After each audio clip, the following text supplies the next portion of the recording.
अंतर मन में ज्योति जगा लो, होगा दूर अंधेरा।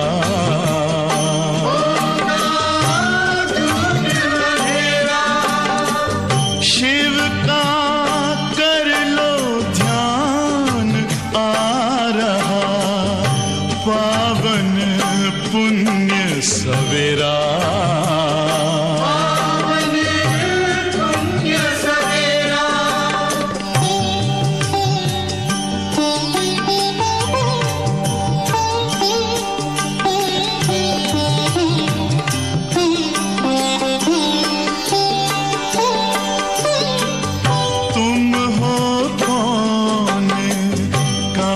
से आए अपने आप को जानो, राजयोग के द्वारा अपना परम पिता पहचानो। इसी राजपथ पर चलकर पालो अपना बसेरा।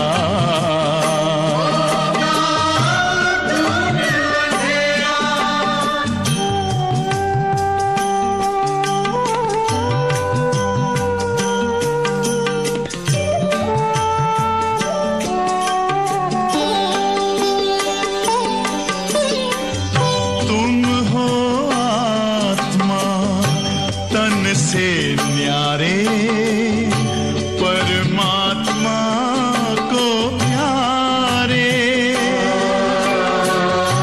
दिव्य गुणों को धारण करके योगी बनो दुलारे।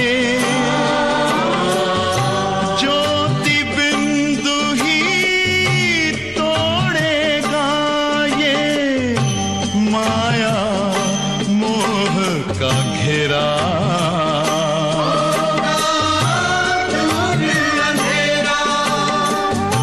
अंतर मन में ज्योति जगा लो, होगा दूर अंधेरा।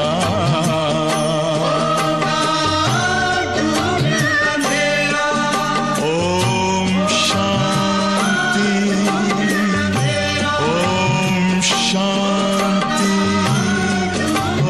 ओम शांति।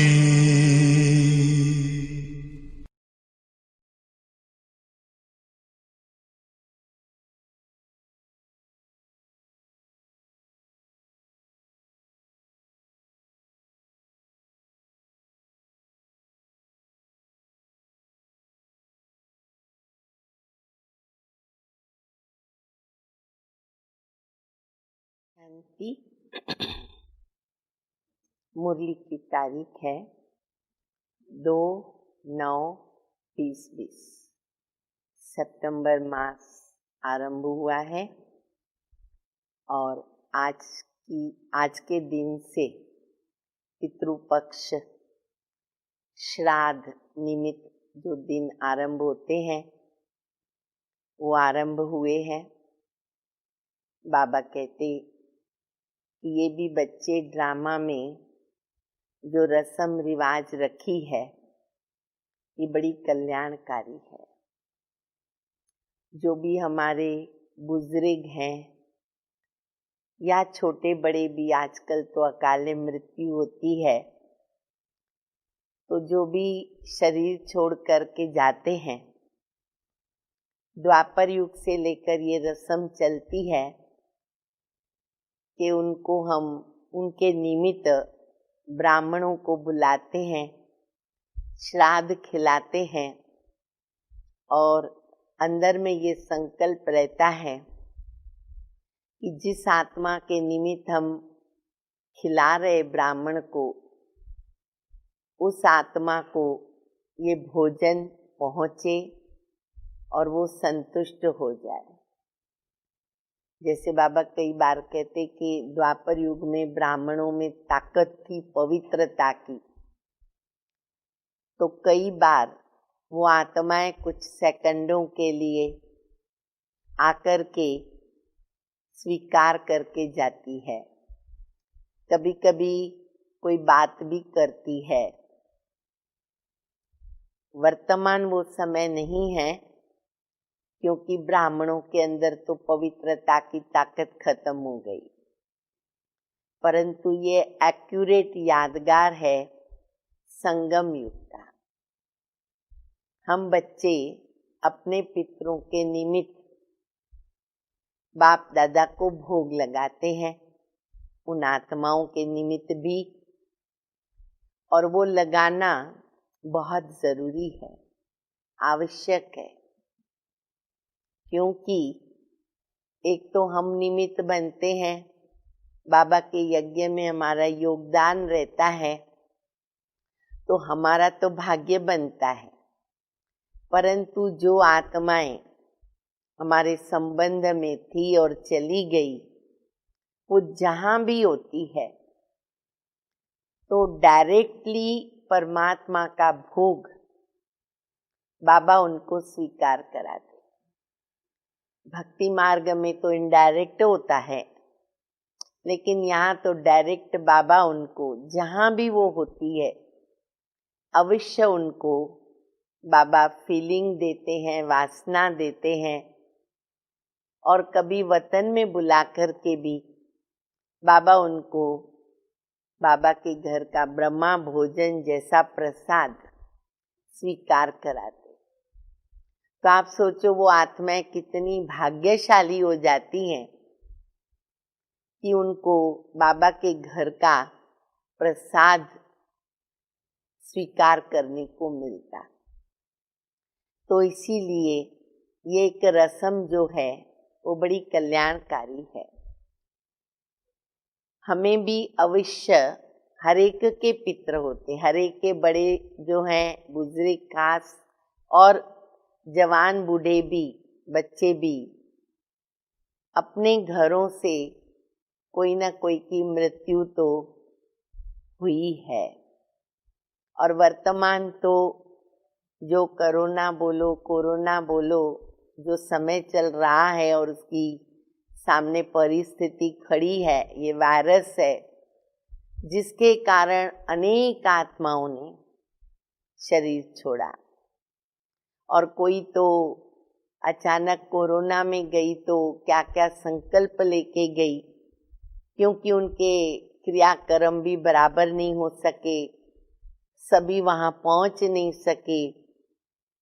तो इसीलिए विशेष उन आत्माओं के प्रति भी हमारा फर्ज बनता है, चाहे उसमें हमारे रिलेटिव हो या न हो, लेकिन हम सब तो आत्माएं भाई भाई हैं, हमारा वो संबंध तो अनादि अविनाशी है। तो हम उनके प्रति भी बाबा को भोग अवश्य लगाएं।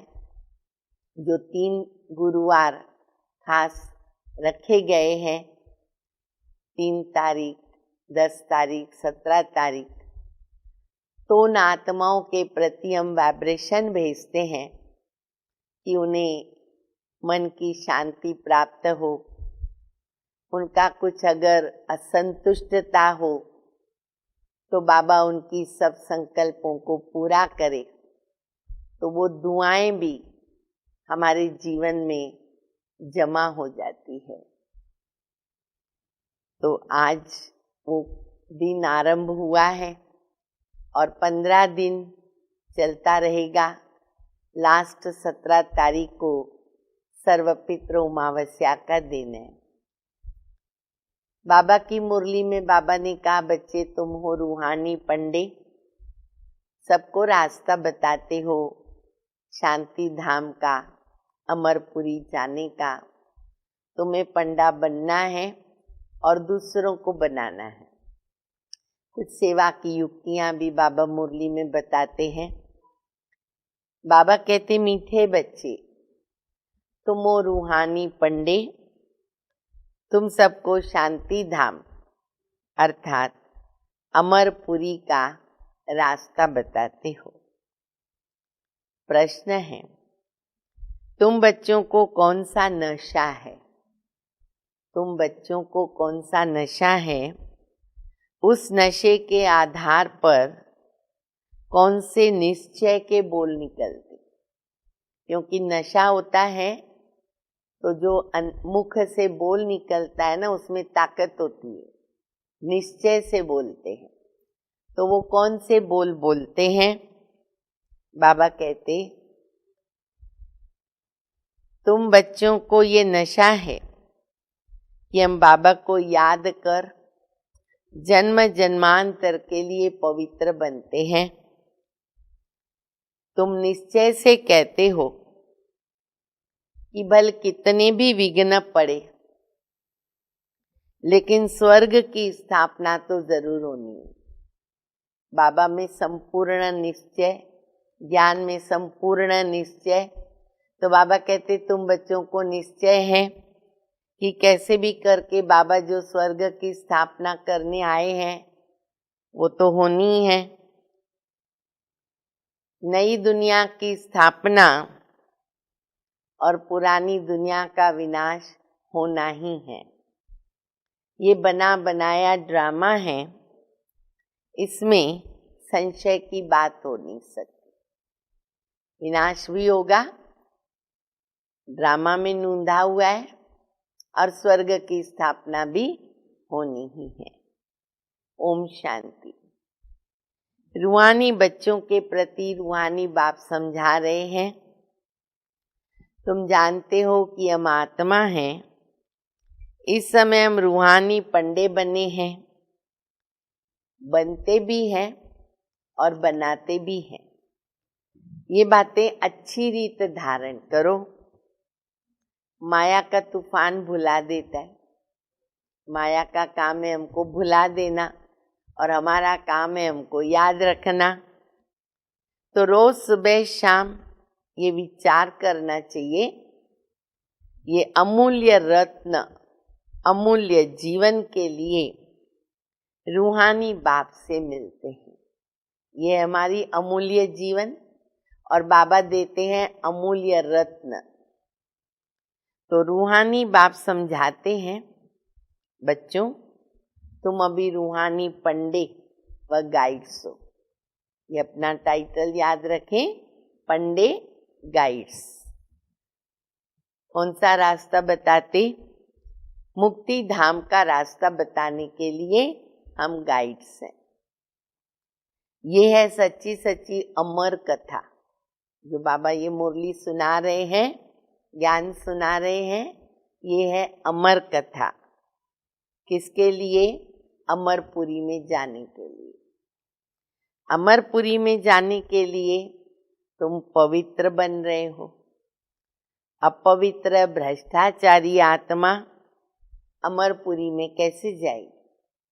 इसलिए हम अपने को पवित्र बना रहे। मनुष्य अमरनाथ की यात्रा पर जाते हैं। स्वर्ग को भी अमरनाथ पुरी कहेंगे, क्योंकि वहाँ अमर है, अकाले मृत्यु नहीं है। और परम धाम भी हमारा अमरपुरी है। अब अकेला अमरनाथ थोड़ी होता है। तुम सब आत्माएं अमरपुरी जा रही हो। वह है आत्माओं की अमरपुरी परम धाम, और फिर अमरपुरी में आते शरीर के साथ। दोनों अमरपुरी है, परम धाम भी और सतयुग भी। वहाँ शरीर के साथ जाएंगे। वहाँ कौन ले जाता है? परमपिता परमात्मा सभी आत्माओं को ले जाते हैं। उसको अमरपुरी भी कह सकते हैं, परंतु एक्यूरेट जो राइट नाम है ना, वो है शांति धाम। ओरिजिनल नाम शांति धाम।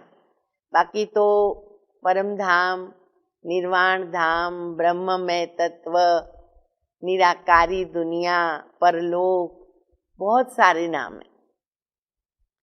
वहां तो सबको जाना ही है। ड्रामा की भावी टाले नहीं टले।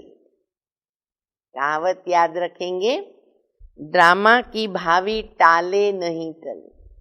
देखो कभी कभी किसी की मौत भी अचानक लिखी हुई होती है ना, हम कहेंगे ऐसा हुआ ही क्यों, ऐसा नहीं करता तो मृत्यु नहीं होती, पर ड्रामा की भावी है।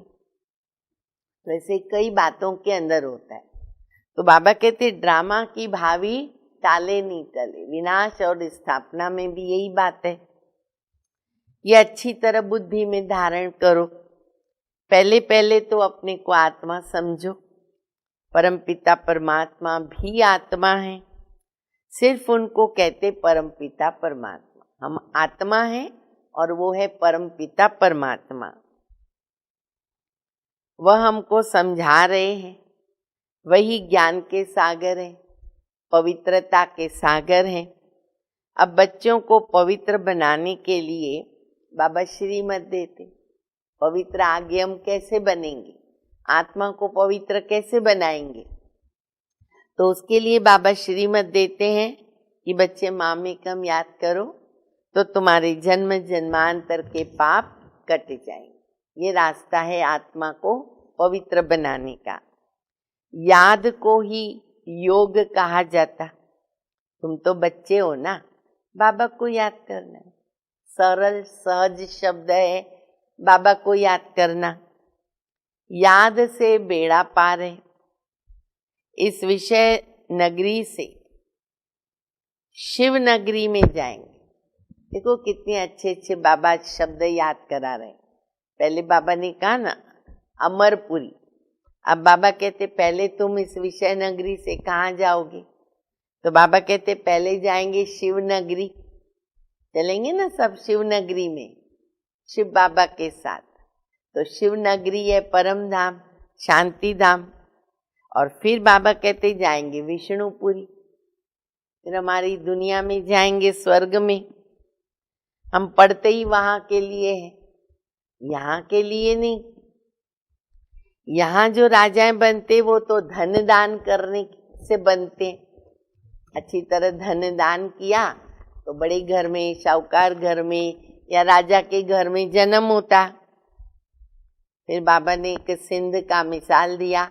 जब बाबा वहाँ रहते थे तो जैसे सिंध में मूलचंद था, गरीबों के पास जाकर दान करते थे। कईयों की ऐसी एक आदत रहती है, शौक रहता है और उनकी कैपेसिटी है तो वो दान करते रहते हैं। गरीबों की बहुत संभाल करते थे। ऐसे बहुत दानी होते हैं। आज भी दुनिया में से कई दानी हैं, दान करते रहते हैं।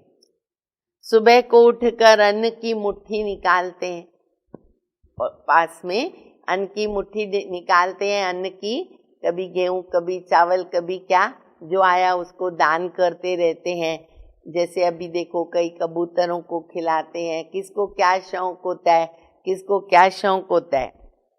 तो बाबा कहते से अन्न की मुट्ठी निकालते हैं और फिर गरीबों को दान करते हैं। आजकल तो ठगी बहुत लगी हुई है, अब तो करप्शन हो गई है ना, तो इसमें भी बहुत ठगी चलती है। इसीलिए बाबा कहते पात्र को दान देना चाहिए।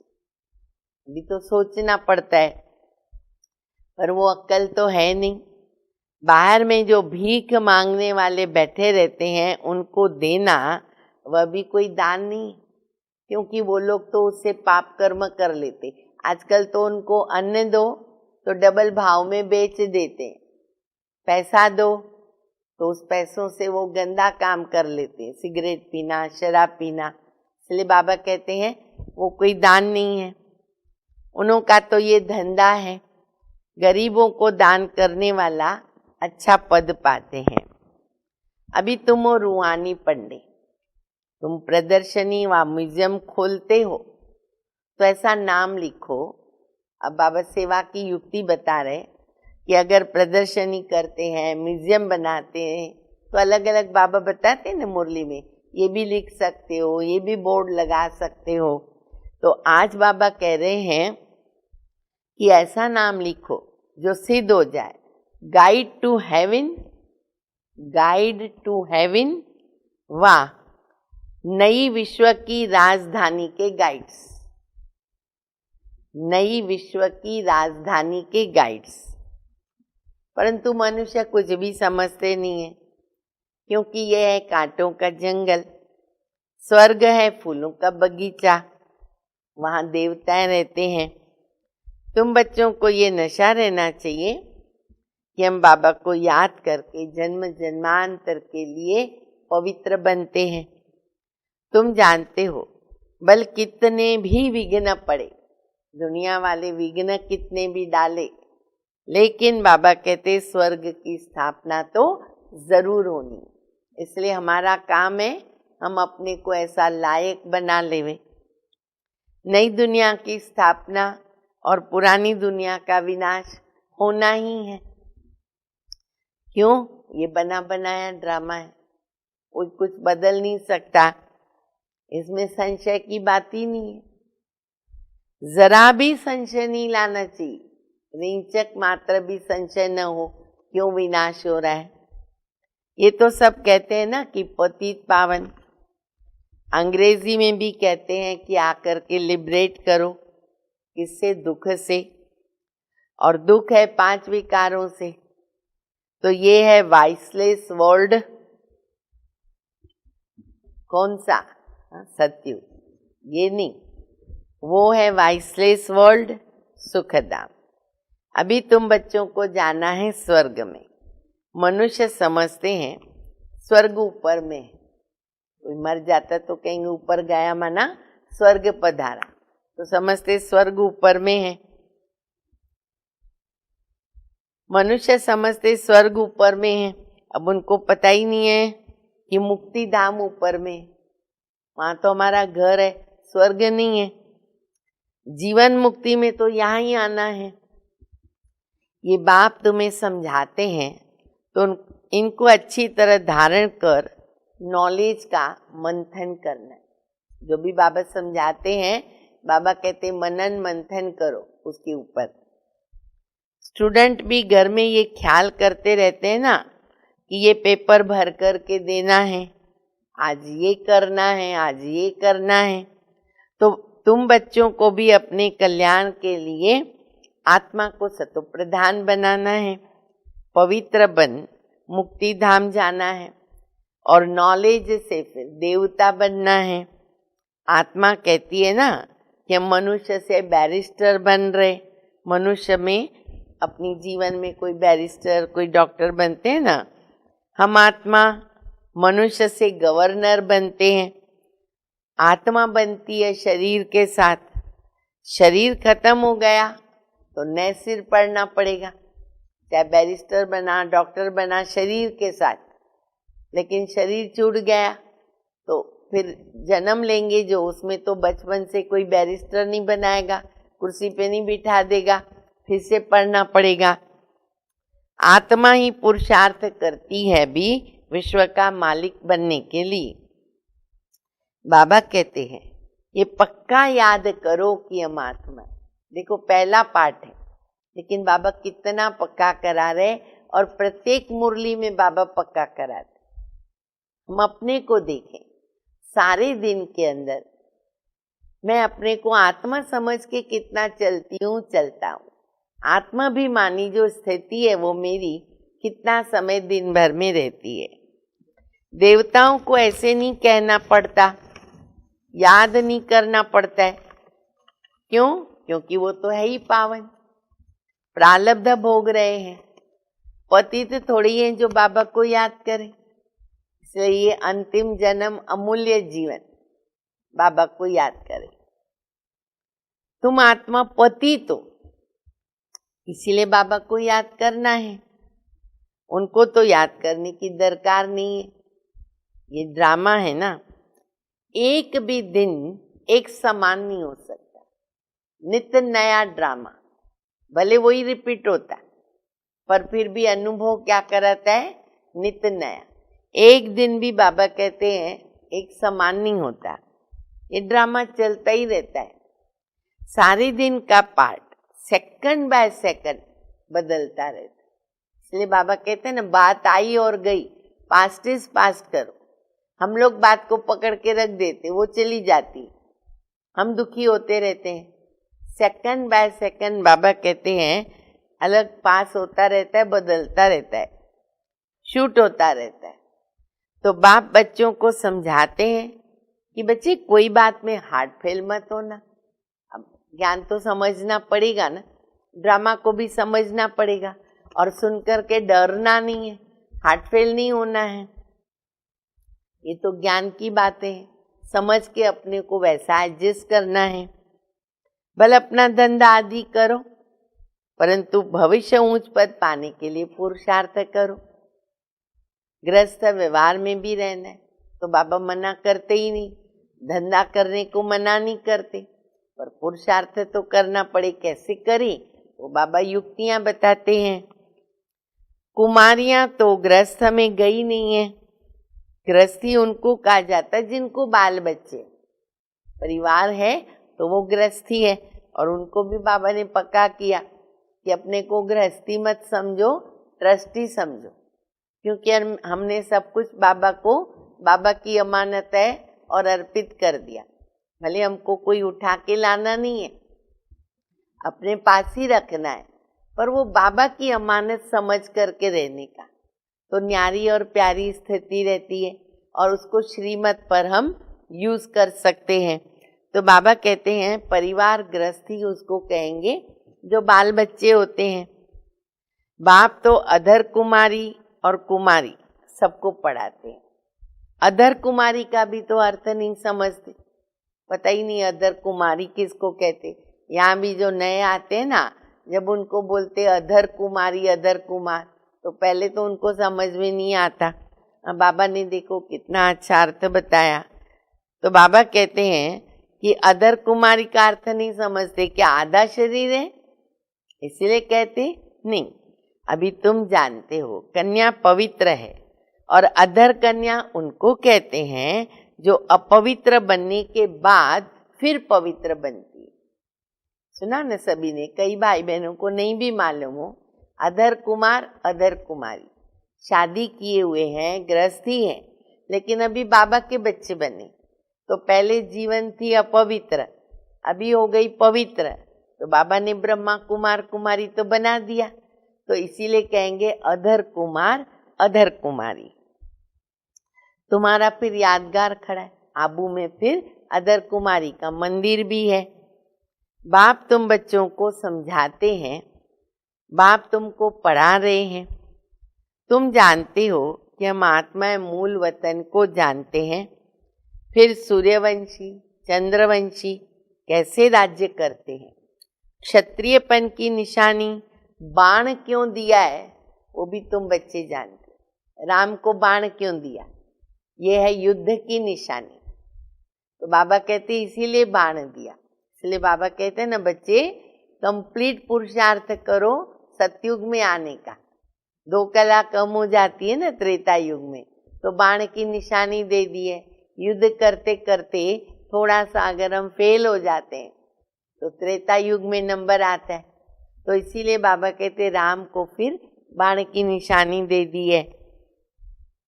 लड़ाई आदि की तो कोई बात नहीं, स्थूल लड़ाई तो नहीं होती, न असुरों की बात है, न चोरी की बात सिद्ध होती है। ऐसा तो कोई रावण नहीं होता है ना जो सीता को उठा के ले जाए। यहाँ भी किसको ले जाएंगे तो पुलिस ढूंढ के उसको वापस कर देगी, और वो तो राम को भगवान मानते हैं, सीता कैसे चुराई जा सकती है। तो बाप समझाते, मीठे मीठे बच्चे तुम समझते हो हम हेवन के मुक्ति, जीवन मुक्ति के पंडे हैं। फिर बाबा याद करा रहा है, आज बाबा ने मुरली में ये शब्द पक्का कराया, पंडे हैं हम। वो जिस्मानी पंडे हैं और तुम बच्चे हो रूहानी पंडे हैं। वो है कलयुगी ब्राह्मण, पुरुषोत्तम बनने के लिए पढ़ रहे हैं। हम पुरुषोत्तम संगम युग पर हैं। बाबा अनेक प्रकार से समझाते रहते हैं, फिर भी देह अभिमान आ जाता है तो क्या हो जाता है, भूल जाते हैं ना, मैं आत्मा हूँ, बाबा का बच्चा हूँ, ये भी नशा नहीं रहता। देह अभिमान में ये भी भूल जाते। जितना याद करते रहेंगे उतना देह अभिमान टूटता जाएगा। अपनी संभाल करते रहो।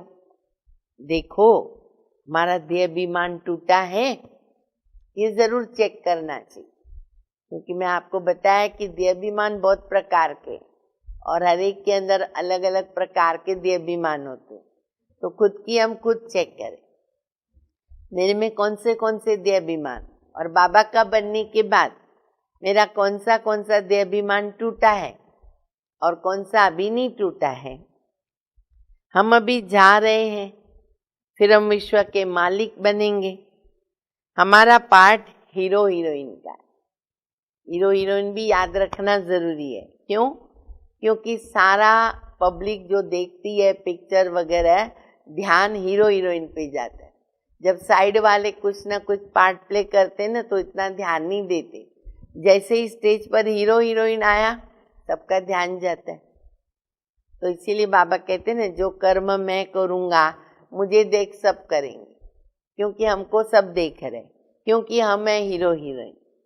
तो बाबा कहते तुम्हारा हीरो हीरोइन का पार्ट है। हीरो हीरोइन नाम तब पड़ता है जब कोई विजय पाते, पिक्चर उनके नाम पे चलती, नाटक उनके नाम पे चलता, फेमस होते हैं, खूब पब्लिक आती है। फेमस नहीं होंगे तो कमाई कम होती है। तुम विजय पाते हो तब तुम्हारा हीरो हीरोइन का नाम पड़ता है इस समय। इनसे पहले तो नहीं था। हारने वाले को थोड़ी हीरो हीरोइन कहेंगे। तुम बच्चे जानते हो कि अभी हम जाकर के हीरो हीरोइन बनते हैं। ये भी जो हमारा यादगार दुनिया में देखो चलता रहता है। तुम्हारा पार्ट ऊंचे से ऊंचा है। कौड़ी से हीरे का भी, कौड़ी और हीरे का बहुत फर्क है ना। भले कोई कितने भी लखपति करोड़पति हो, पर तुम जानते हो कि बच्चे ये सब अभी विनाश हो जाएगा। करोड़ों पड़े हैं कईयों के पास, बाबा कहते रहेगा कुछ भी नहीं।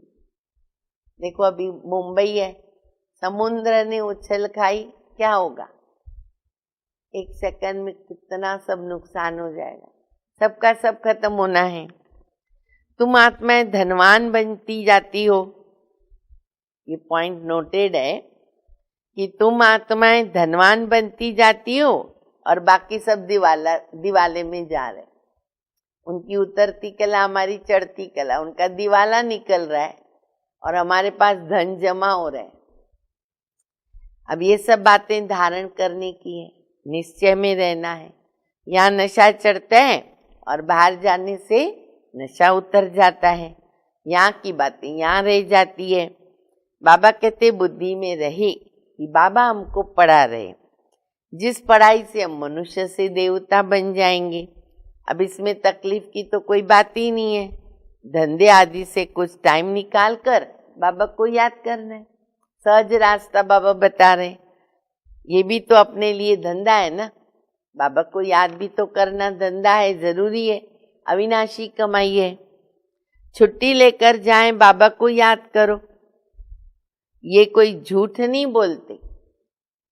सारा दिन ऐसे ही थोड़ी गंवाना है, थोड़ा बहुत बता करके भी बाबा कहते कैसे भी वो टाइम निकालो, क्योंकि ये भी तुम्हारे लिए धंधा बहुत जरूरी है। हम भविष्य का कुछ तो ख्याल करें, वो भी करें और ये भी करें। युक्तियां बहुत है, जितना हो सके टाइम निकालो, बाबा को याद करो।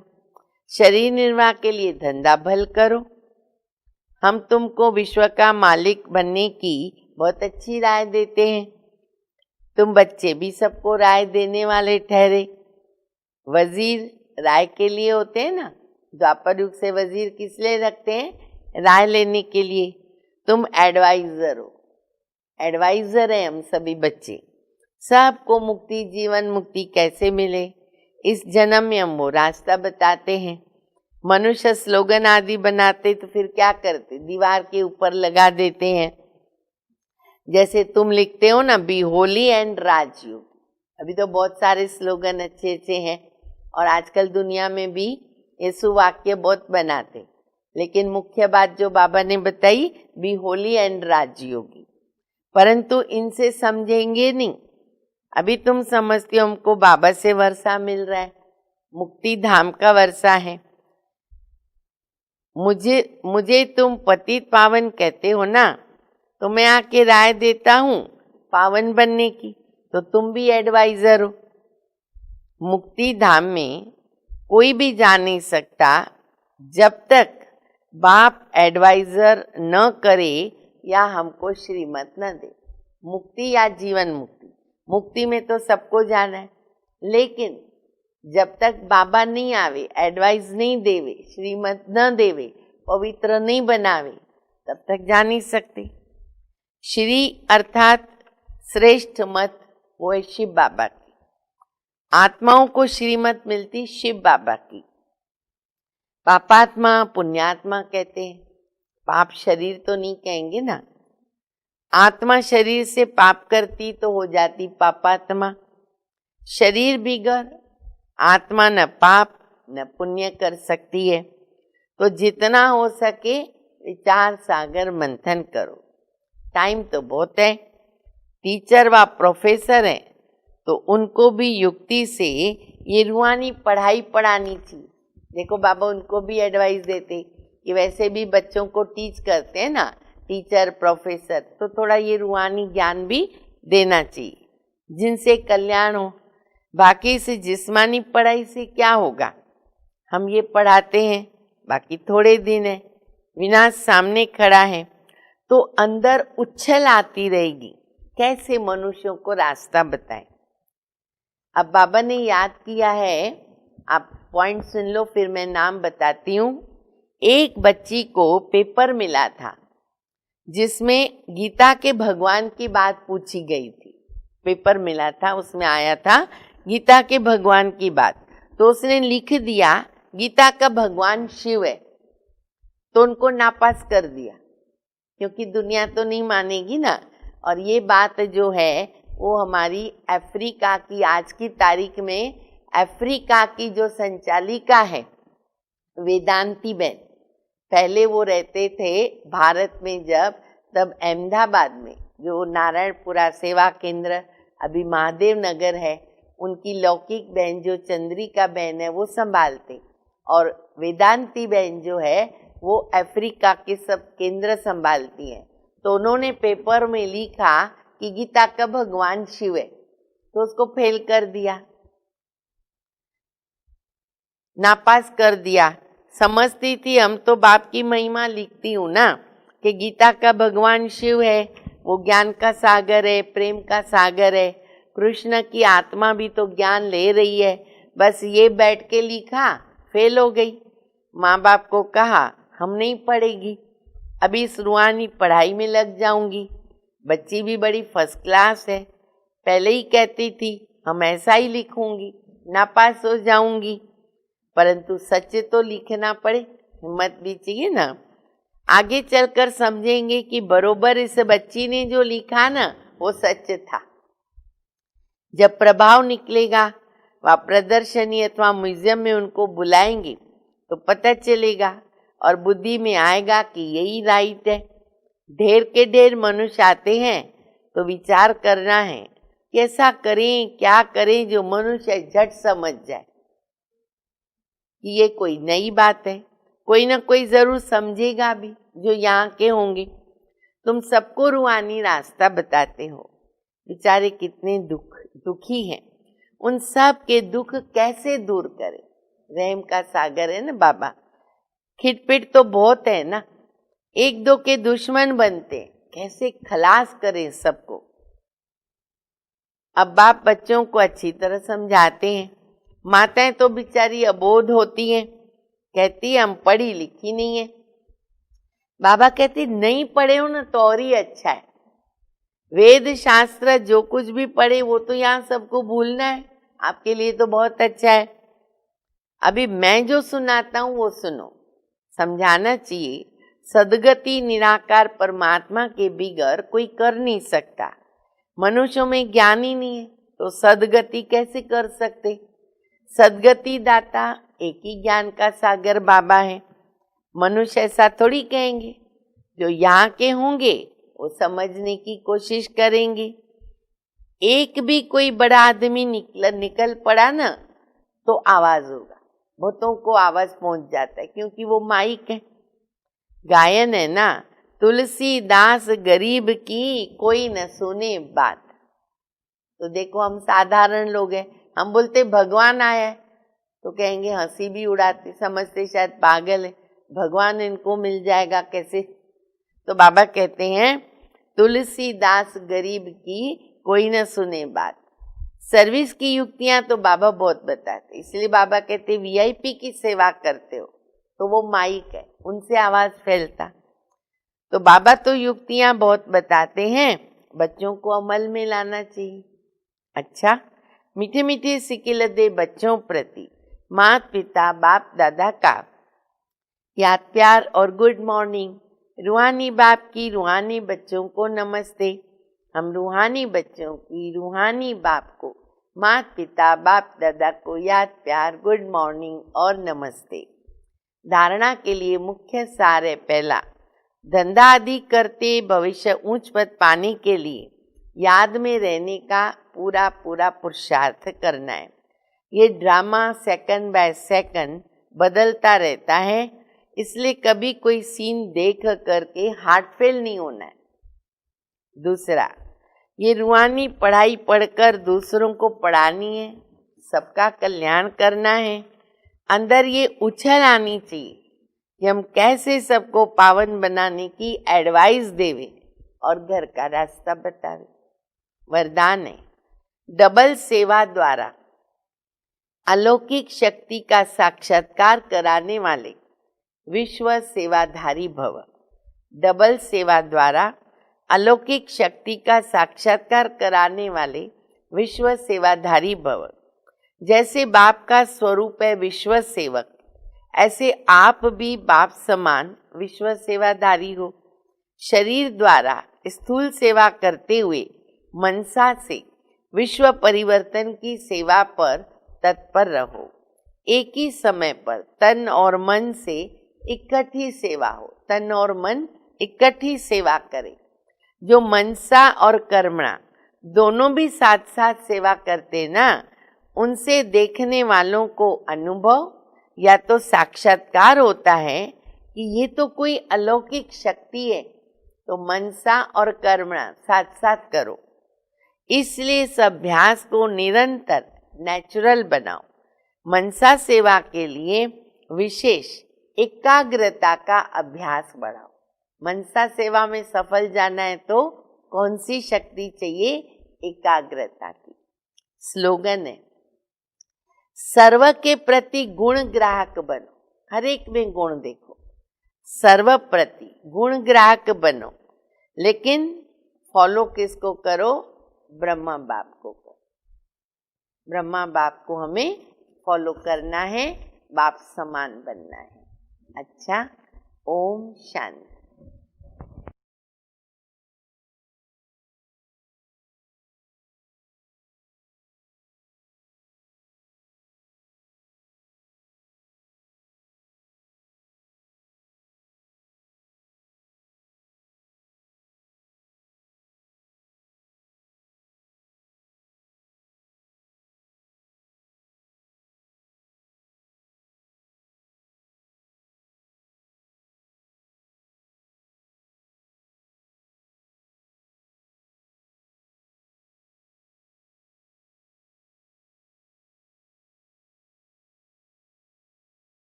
उतारूं मैं